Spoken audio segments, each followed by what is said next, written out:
Hello mga kadiskarte, napakadali lang pala nito gawin at few ingredients lang ang kakailanganin. Ganito pala dapat para makuha mo ang pagka-crispy at dikit na dikit ang asukal. Mabilis lang din ito lutuin at pwede mo ito'y pang negosyo.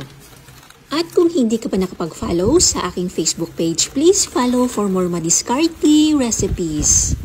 Ilalagay ko sa dulo ng video ang kompletong listahan ng ingredients. Magpainit ng mantika, dapat mainit ang mantika bago iprito. 250 grams na dried dilis po ito ha, tuyo po siya, hindi fresh. Iprito hanggang sa maging crispy, halu-haluin lang para maganda ang pagkaluto. Huwag nyo i-overcook para hindi pumait ang lasa, yung mag-crispy lang is okay na. Saglit lang naman ito lutuin, mabilis mag-crispy kaya bantay-bantayan nyo na lang. Once na mag-crispy, tanggalin na sa kawali. Paki-comment din kung taga saan kayo nanonood para ma-shoutout ko kayo sa susunod nating mga videos.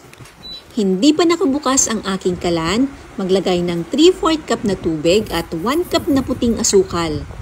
1 to 1/2 teaspoon na chili powder, i-adjust nyo na lang base sa inyong panlasa kasi iba-iba ang anghang ng chili powder.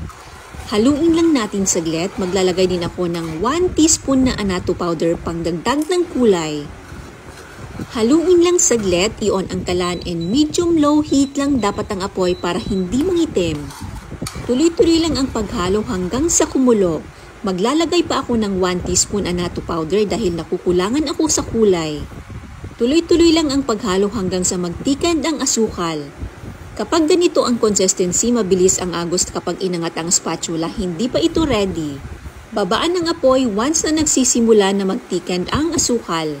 Tuloy-tuloy lang din ang paghalo kapag ganito na ang consistency. Kapag inangat ang spatula na puputol ang mixture, ito yung consistency na hinahanap natin para maging maganda ang pagdikit ng asukal sa diles. Isama na ang fried diles, halu-haluin hanggang sa makoat lahat ng diles. Once na makoat lahat ng diles, i-off na ang kalan. I-set aside at hintayin na lumamig. Hayaan nyo lang sa kawali, huwag nyong tanggalin, hayaan nyo sa kawali na dyan lumamig.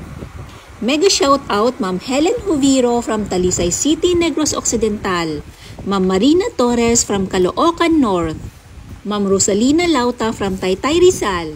After 20 minutes, nagsisimula na matuyo, ganito na ang consistency. After 1 hour, tuyo na at ready na, pwede na ilagay sa packaging.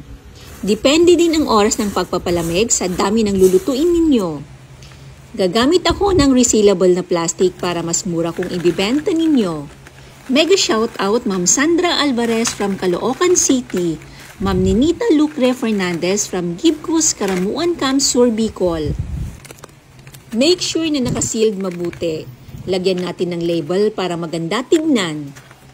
Napakadali lang nito gawin at few ingredients lang, may pwede ka nang ipang negosyo.